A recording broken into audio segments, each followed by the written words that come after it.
Education math pedagogy के साथ आज इस क्लास के बाद इतना तो कहते हैं कि बहुत सारा क्वेश्चन आप आंख बंद करके मार दीजिएगा कि हाँ इसका आंसर यही होना चाहिए।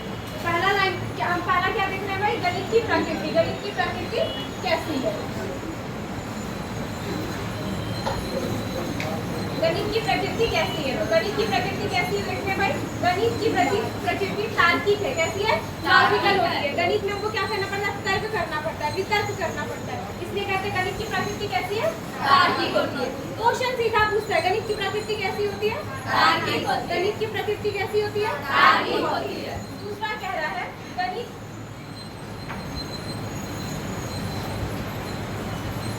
गणित की संकल्पनाएं अमूर्त होती है ना। 2 + 2 हम मन में क्या देते हैं कि कितना हुआ? 4। क्या हमको दिख रहा होता है? वैसा नहीं दिख रहा होता है। तो गणित की संकल्पना कैसी होती है? अमूर्त होती है। तीसरा कह रहा है गणित की अपनी भाषा होती है जिसके माध्यम से सूत्र, जिसको कहते हैं फॉर्मूला, प्रिंसिपल आदि का प्रतिपादन किया जाता है। जैसे अपना भाषा होता है ना भाई, जोड़ ये हो गया, गुना भाग हो गया, ये हो गया गुना, जोड़ घटाव गुना, ये क्या हो गया? भाग हो गया। जब ऐसे लिख रहे थे तो क्या होता है भाई, विभाग का साइन हो जाता है। तो क्या होता है? गणित से क्या होता है? अपना एक भाषा होता है। गणित का क्या होता है? अपना एक भाषा होता है। ये 3 लाइन याद रहा, एकदम क्वेश्चन आता है। गणित की प्रकृति कैसी होती है? तार्किक। गणित में कैसी संकल्पनाएं होती है?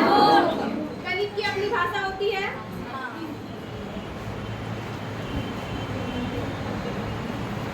गणित अच्छा, गणित जो है ये डिडक्टिव रीजनिंग पे चलती है। यानी इसमें एक होता है आगमन विधि, एक होता है निगमन विधि। तो गणित किस पे चलता है भाई? आगमन पे।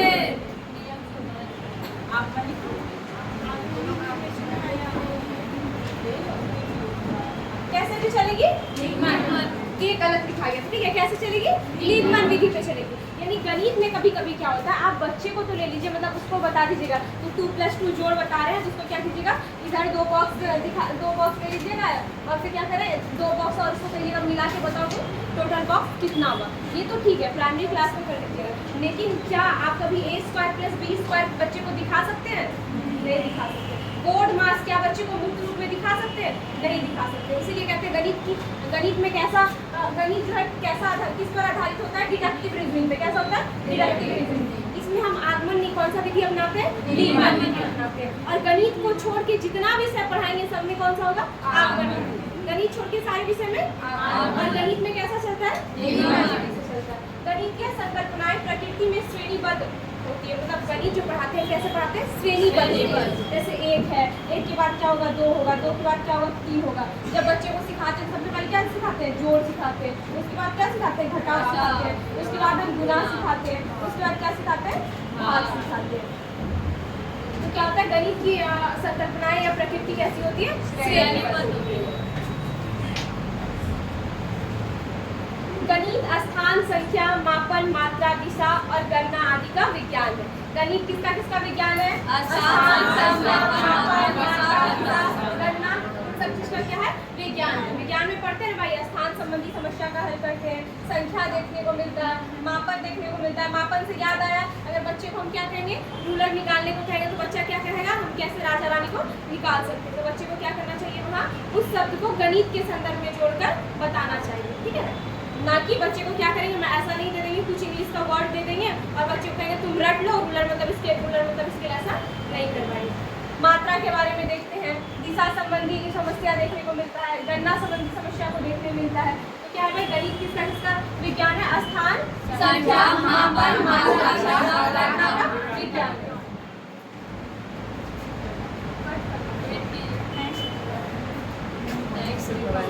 वहाँ से बात करने का हैंग करने लगता है, वो नहीं होगा।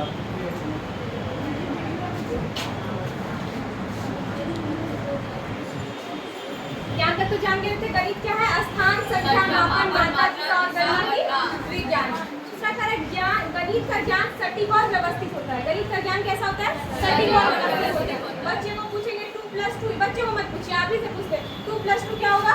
4 होगा। क्या 2 + 2 कभी 4.2 हो सकता है? 2 + 2 कभी 5 हो सकता है? 2 + 2 कभी 6 हो सकता है? ऐसा नहीं होता है। इसलिए क्या कहा जाता है? गणित का जो ज्ञान होता है वो कैसा होता है? सटीक होता है और व्यवस्थित होता है।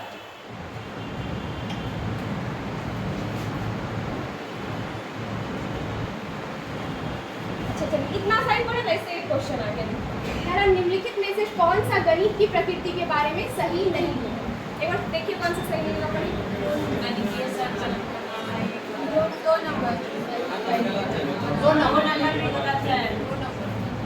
नंबर गलत है। देख लेते हैं एक बार। कह रहा निम्नलिखित में से कौन सी गणित की प्रकृति के बारे में सही नहीं है। पहला कह रहा गणितीय संकल्पनाएं पदानुक्रम के अनुसार होनी चाहिए, एकदम पदानुक्रम के अनुसार होनी चाहिए। पहले बच्चे को हम जोड़ सिखाएंगे फिर घटाओ, यानी पहला बच्चा पहला क्लास में है उसको क्या जोड़ घटाओ मत सिखाइए, क्या कीजिए आप डायरेक्ट भाग सिखाइए। सीखेगा क्या? नहीं। गुना मत, जोड़ मत सिखाइए, सीधे गुना सिखाइए, कभी बच्चा सीखेगा क्या? नहीं सीखेगा। तो क्या होता है? पदानुक्रम होता है। यानी पहला नंबर तो क्या मेरा सही है, पॉजिटिव है। अब पूछ क्या रहा है हमको?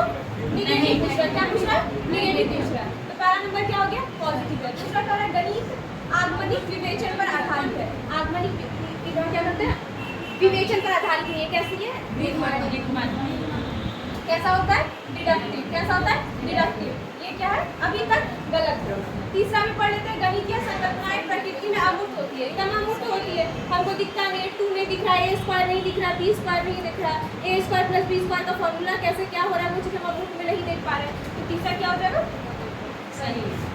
चौथा कह रहा है गणित का अपना चिन्ह शब्दों और भाषा का समुच्चय, एकदम अपना भाषा है। जोड़ घटाव गुणा गुणा भाग, गणित की क्या है? अपनी है भाषा। तो ये क्या है? ये भी सही है। तो आंसर क्या हो जाएगा? 2 नंबर, जो कि क्या है? गलत है। ठीक है।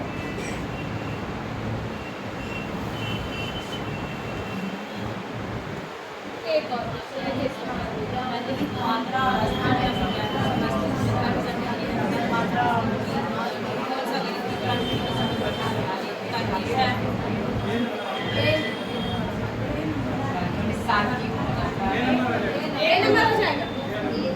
गणित मात्रा और स्थान का विज्ञान है जिसमें मस्तिष्क में तर्क करने की आदत स्थापित होती है।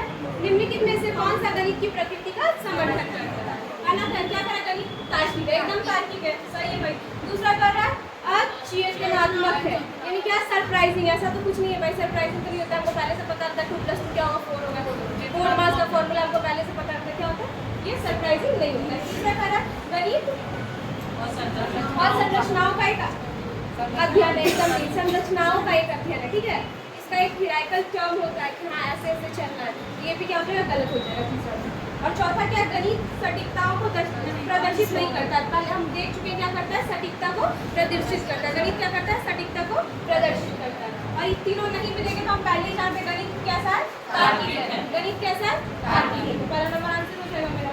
ये सारा आया हुआ है प्रीवियस में, ऐसा कुछ नया क्वेश्चन कहीं से बना के नहीं लाया हुआ है।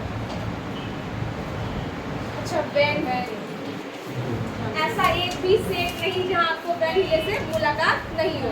पुराने 21 से 22 से ले लीजिए, 23 वाले ले लीजिए, लेकिन ऐसा एक भी सेट ही नहीं रहा जहाँ इनसे मुलाकात नहीं होता। ठीक है। तो बैन हिले कौन थे? ब्रिटिश के मैथमेटिशियन थे। ठीक है। तो देखते हैं भाई अच्छा पहला क्वेश्चन तो यही आता है, बैन हिले ने किसका सिद्धांत दिया? किसका सिद्धांत दिया? बैन हिले ने किसका सिद्धांत दिया? अस्तर का।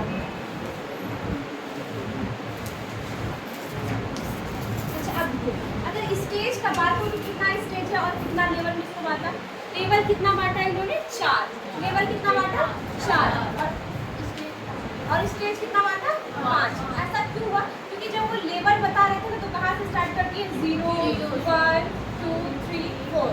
और जब स्टेज बोले ना तो कहाँ से स्टार्ट किया? 1, 2, 3, 4, 5। अब ऐसा क्यों किया भाई? उसका सिद्धांत है, उसका मनवा हम ऐसे ही करेंगे, हम लोग तो रोक नहीं सकते। तो क्या हुआ? जो बेचारा देख के चले गए उसको हम लोग को मजबूरी में पढ़ना पड़ रहा है। ठीक है। तो क्या हुआ? ज्यामितीय सिद्धांत कौन दिया? वैन हिले। वैन हिले के ज्यामितीय सिद्धांत में कितने स्तर होते हैं? 5। लेवल कितने होते हैं? 4।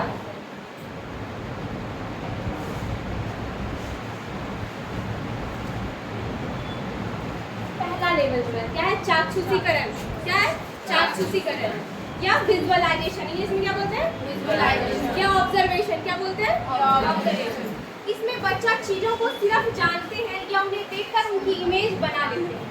इनमें बच्चा आकृतियों की दिखावट के अकॉर्डिंग उनका क्लासिफिकेशन कर पाते हैं। जैसे समोसा को देखकर बच्चा उसको त्रिभुज बताता है। इन जो पहला लेवल है जिसको क्या कहते हैं? चाक्षुषीकरण कहते हैं।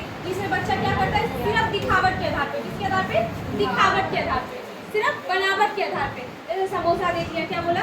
त्रिभुज है। रोटी देख लिया, क्या बोलता है? गोल है भाई।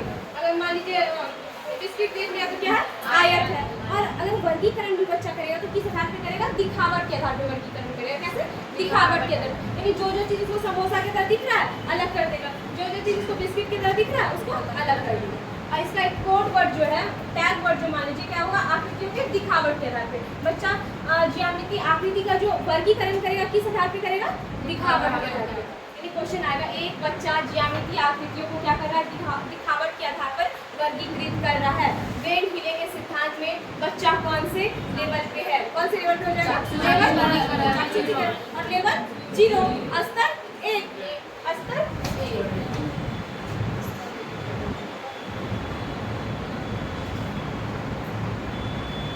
दूसरा कह रहा है लेवल 1, विश्लेषण या एनालिसिस। विश्लेषण या एनालिसिस, इसमें बच्चा शेप्स का उनके गुणों के आधार पर वर्गीकरण कर पाता है। इसका टैग वर्ड होता है गुणों के आधार पर। किसके आधार पर, गुणों के आधार पर। बच्चा क्या कर पाता है, गुणों के आधार पर आकृतियों को वर्गीकरण कर पाता है, गुणों के आधार पर। अब देखिए जैसे क्या होगा, ये मान लीजिए स्क्वायर है, वर्ग है, मान लीजिए वो क्या है, आयत है,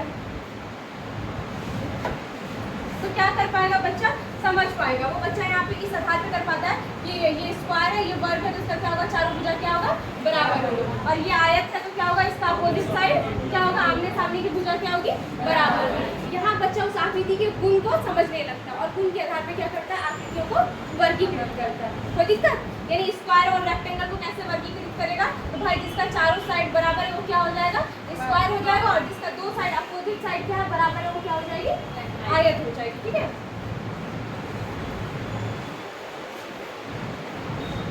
तीसरा कह रहा है लेवल 2 है, स्टेज 3। लेवल 2 और स्टेज 3, अनौपचारिक निगमन, इसी को कहा जाता है इनफॉर्मल डिडक्शन। क्या कहा जाता है, इनफॉर्मल डिडक्शन। इसी को कहा जाता है रिलेशनशिप। क्या होता है, रिलेशनशिप। इसी स्तर पर, इसी लेवल पे बच्चा क्या करता है, संबंध खोजना स्टार्ट कर देता है विभिन्न आकृतियों के बीच में। कह रहा है इनमें बच्चा आकृतियों के बीच रिलेशन बनाना स्टार्ट कर देता है उनकी सिमिलैरिटी के बेस पर।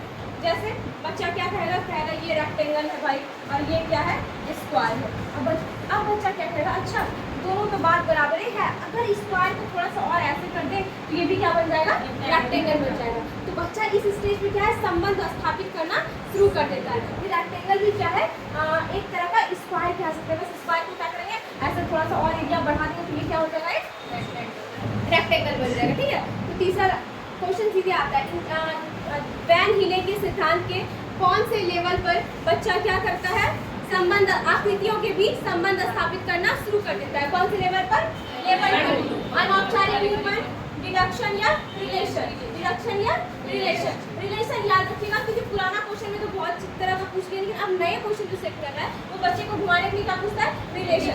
कौन से स्तर पर है बच्चा विभिन्न आकृतियों के बीच संबंध स्थापित करना शुरू कर देता है, कौन से स्तर पर हो जाएगा, अनौपचारिक निगमन। ठीक है, लेवल 2 और स्टेज 3।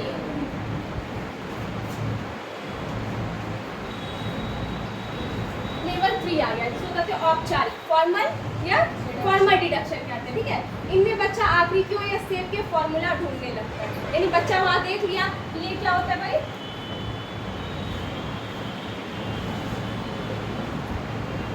ये क्या है, आयत है, ओ सॉरी ये क्या बन गया, वर्ग। बनाने वाले थे आयत लेकिन बन गया वर्ग, तो ये क्या है, वर्ग है। ये क्या है, आयत है। ठीक है, तो बच्चा इस ये कहाँ जान जाता है, लेवल 2 तक। लेवल 3 में आने के बाद क्या करता है बच्चा, इसका फॉर्मूला, जैसे ये वर्ग है तो इसका क्या हो जाएगा, वर्ग का एरिया निकालना है तो क्या हो जाएगा, साइड का स्क्वायर हो जाएगा, यही होता है ना। अब मान लीजिए पेरीमीटर निकालना है तो क्या हो जाएगा, 4 इंटू साइड हो जाएगा। आयत का निकालना एरिया तो क्या हो जाएगा, L इंटू बी हो जाएगा। और पेरीमीटर निकालना है तो क्या हो जाएगा, 2 इंटू L प्लस बी। मतलब बच्चा क्या करता है, जो आकृति मिलती है उसका फॉर्मूला ढूंढना स्टार्ट कर देता है। ठीक है, लेवल 4 और आखिरी यानी स्तर 5, इसी को कहते हैं राइगर, दृढ़। बच्चा जो है स्वयं सिद्धि के स्तर पे आ जाता है, बच्चों में सुदृढ़ता आ जाती है। इससे बच्चा अपने ज्यामितीय चिंतन के अकॉर्डिंग खुद से चीजें बताता है। यानी एक तरह से देखा जाए तो बच्चा क्या करना लगता है, खोजने लगता है। जैसे लगता है PhD करने में क्या होता है, आपको कुछ ऐसा एक्सपेरिमेंट करके दिखाना पड़ता है कि हाँ ऐसा होता है। तो ये बच्चे के लेवल का चीज़ तो नहीं है। लेवल 1 0 1 2 क्या होता है, बच्चे के लेवल का होता है, मीन 3 4 बच्चे 5 अंडर 5 का बात नहीं होता है। बच्चा जो फॉर्मूला होता है वो भी 5 की बात करता है। और ये तो पीएचडी वाला बात हो गया कि बच्चा क्या करेगा, नया सूत्र खोजेगा, नए अब हम 4 इंटू साइड पर नहीं चलेगा, वो नया फॉर्मूला खोजना पड़ेगा, जिससे क्या होगा पैरामीटर वर्क का क्या निकल जाए, पैरामीटर निकल जाया करेगा, ऐसा हो जाता है। ये कहाँ से, ये पीएचडी वाला लेवल का बात हो जाता है, ये बच्चों में तो बिल्कुल भी नहीं देखा जाता। ठीक है, बयान में कोई दिक्कत, चलिए तब क्वेश्चन बनाइए, दिक्कत नहीं है।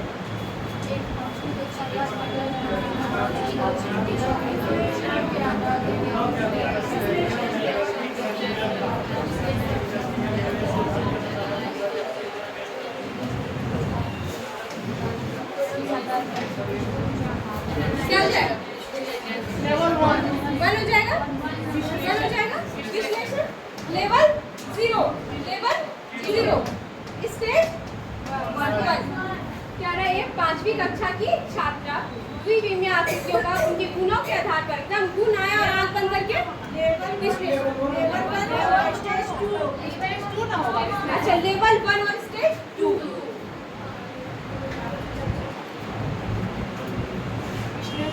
लेवल क्या हो जाएगा, 1 हो जाएगा, और स्टेज क्या हो जाएगा, 2 हो जाएगा।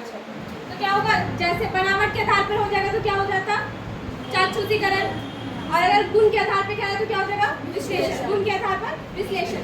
लेवल 1 और स्टेज 2, ये बार बार इसलिए लिख रहे हैं क्योंकि क्वेश्चन में दिया रहता है, विश्लेषण दे देगा उसके बाद ऐसे दिया रहेगा लेवल 1 और स्टेज 2, ताकि बच्चा क्या हो सके, कंफ्यूज कर सके। ठीक है, और यही चीज यहाँ पे जैसे हम कहते हैं, यहाँ पे 0 देते और यहाँ पे 1 दे देते तो गलत हो जाता। होगा क्या, लेवल क्या हो जाएगा, 1 हो जाएगा, और स्टेज क्या हो जाएगा, 2।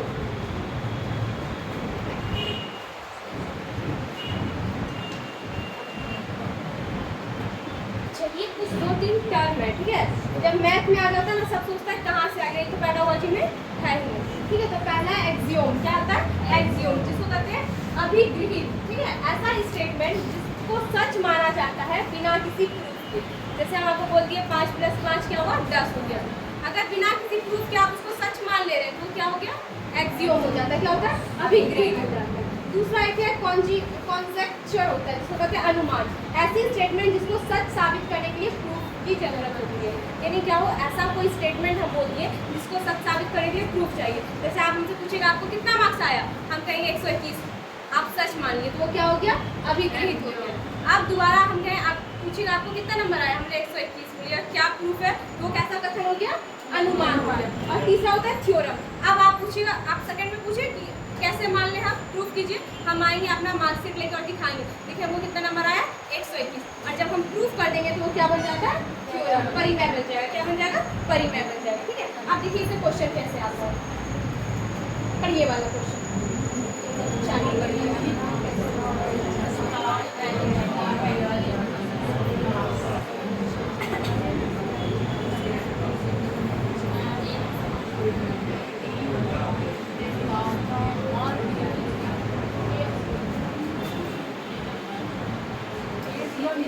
क्या आना चाहिए, ए नंबर ही होगा। अरे कूट में दिया हुआ है, सारा गलत है, ये नंबर सही है।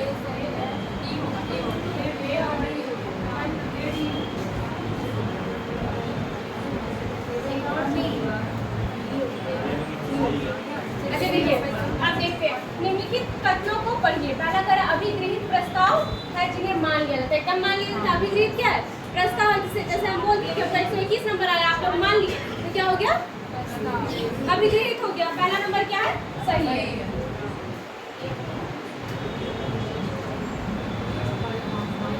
पहला क्या हो गया, सही हो गया। दूसरा क्या रहा है, अभिगृहित परिभाषाएं हैं, नहीं परिभाषाएं नहीं है, अभिगृहित ऐसे नहीं। बी नंबर का रहा है अभिगृहित विशेष परिमेय, एकदम नहीं है, विशेष परिमेय अभिगृहित नहीं होता। अभिगृहित क्या होता है, जिसको बस मान ले रहे हैं। परिमेय क्या होता है, जिसको आप प्रूफ कर दे रहे हैं, वो क्या होता है, परिमेय होता है, वो क्या होता है, थ्योरम होता है। बी नंबर भी क्या है, गलत है। सी क्या कर रहा है, अभिगृहित परिभाषाएं है, ये कोई परिभाषा भी नहीं है, सी नंबर भी गलत है। डी कर रहा है अभिगृहित को सिद्धि करने पे वो परिमेय, एकदम नहीं। अनुमान को सिद्धि करने पे क्या मिलेगा, अनुमान को सिद्ध करने पे क्या मिलेगा, परिमेय मिलता है। अनुमान को सिद्ध करने पे क्या मिलेगा, परिमेय मिलेगा। डी नंबर भी गलत हो जाएगा, तो क्या सही हो जाएगा, केवल। ठीक है, दिक्कत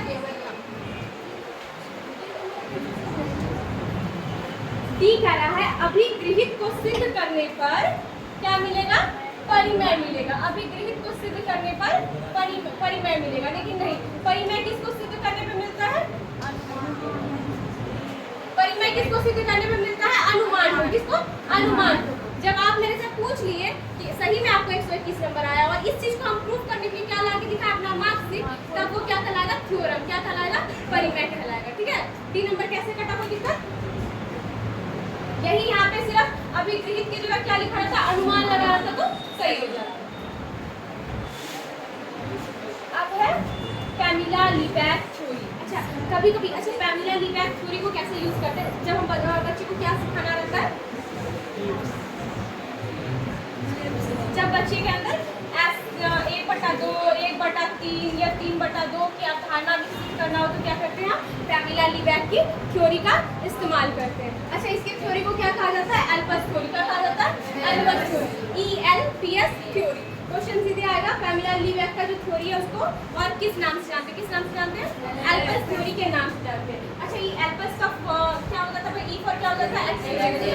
एक्सपीरियंस। L फॉर क्या हो जाता है? P for picture, S for symbol. कोई दिक्कत? यानी बच्चा को आप बता रहे हैं भिन्न, क्या बताइएगा? भिन्न। पहले इसको एक्सपीरियंस करवाइएगा। क्या करवाइएगा? एक्सपीरियंस करवाइएगा।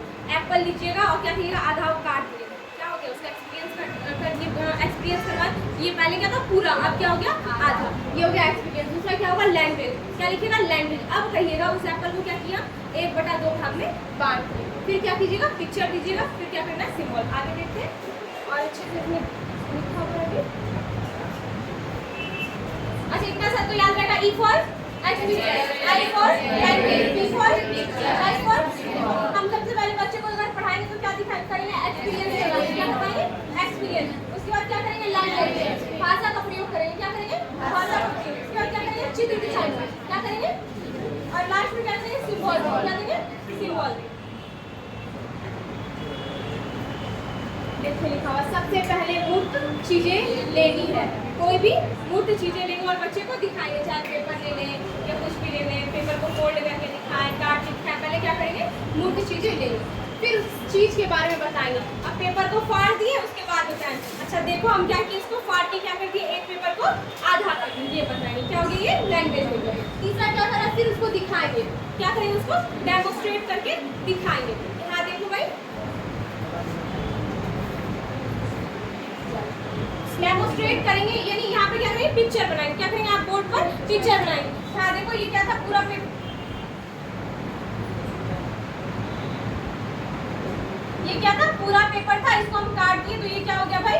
आधा आधा पेपर में बट गया। ठीक है, उसके बाद सिंबल, चिन्ह का प्रयोग करेंगे। यानी ये जो एक पेपर था किससे बदल गया? 1/2 में बदल गया। ठीक है, तो दिक्कत ये सबसे पहले मूर्त चीजें लेंगे। क्या लेंगे? मूर्त चीजें। अब क्वेश्चन यहाँ से आएगा, डायरेक्ट नहीं पूछेगा। क्या पूछेगा? बच्चों को प्राथमिक कक्षा में कुछ हम पढ़ाने जा रहे हैं, गणित की कक्षा लेने जा रहे हैं, तो आप बच्चों को कैसे पढ़ाएंगे? इसको निम्न क्रम में सजाएंगे। सबसे पहले क्या करेंगे? मूर्त चीजों को लेंगे। क्या लेंगे? मूर्त चीजों को। फिर क्या करेंगे? भाषा, उसके बारे में बताएंगे। क्या करेंगे? उसके बारे में बताएंगे। फिर क्या करेंगे? उसको दिखाएंगे, पिक्चर दिखाएंगे उसका या डेमोस्ट्रेट करेंगे। ठीक है, और चौथा लास्ट में सबसे क्या करेंगे? सिंबल देंगे। ठीक है,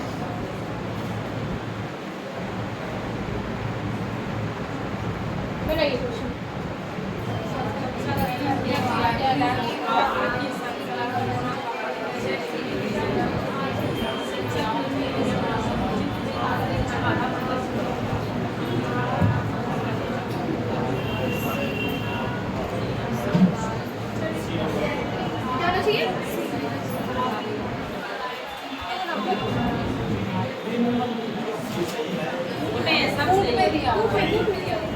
पहले क्या हुआ? ये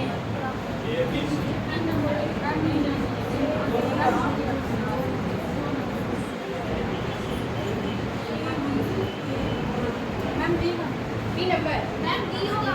बी होगा। अच्छा देख लेते हैं क्या होगा। पहला कह रहा है, अच्छा आप सत्यम थोड़ा देख लीजिए इधर, आपके अनुसार क्या होना चाहिए? हाँ, अरेंज कर रहे बोल रहा है।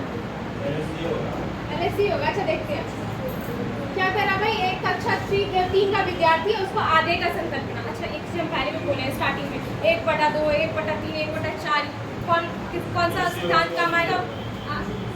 पैमिला लीबैक का सिद्धांत। किसका सिद्धांत? पैमिला लीबैक का सिद्धांत। इसलिए यहाँ सीधे दे दिया। विद्यार्थियों को क्या कर रहे हैं? आधे की संकल्पना। अब आधे की संकल्पना में कभी भी आप वेरिले तो मार के आइएगा नहीं। वेरिले किसमें? ज्यामिति में। वेरिले ज्यामिति में। आधे का संकल्पना कब आता है? तो पैमिला लीबैक। ठीक है। अब कह रहा है कक्षा 3 के एक विद्यार्थी को आधे की संकल्पना का परिचय देने के लिए शिक्षक निम्नलिखित क्रियाकलापों की योजना बनाता है। तो पहले कौन सा योजना होगा? वो कह रहा है पहला क्या कह रहा है? चित्र दिखाना। चित्र दिखाना। चित्र दिखाना कितना नंबर था? 3 नंबर था। चित्र दिखाना तीसरा नंबर। तो अभी कह रहा आधे का चिन्ह लिखना। चिन्ह लिखना यानी सिंबल। चिन्ह मतलब सिंबल। चौथा नंबर। चिन्ह लिखने का मतलब बात नहीं। ध्यान के लीजिए। आधे का चिन्ह लिखना है, सिंबल का बात करें कौन सा स्टेज आ जाएगा? चौथा नंबर। सी कह रहा है बहुत सारे मूर्त बना सबसे पहले क्या करें? डी कह रहा है कहानी या शब्द यानी भाषा का प्रयोग करें। कितना नंबर? 2 नंबर। यानी पहले कौन सा हो जाएगा? सी होगा। सी के बाद क्या होगा? डी होगा। डी के बाद क्या होगा? ए होगा। ए के बाद क्या होगा? बी होगा। देखिए कौन सा? सी डी ए हो गया।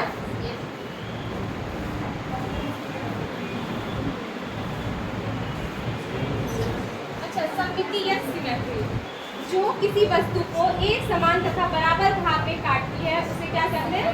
सिमेट्री कहा जाता है। सिंपल सा बात है। आप कोई भी चाहे अल्फाबेट ले लीजिए इंग्लिश का या कोई भी शेप ले लीजिए, अगर उसको काटने पे दोनों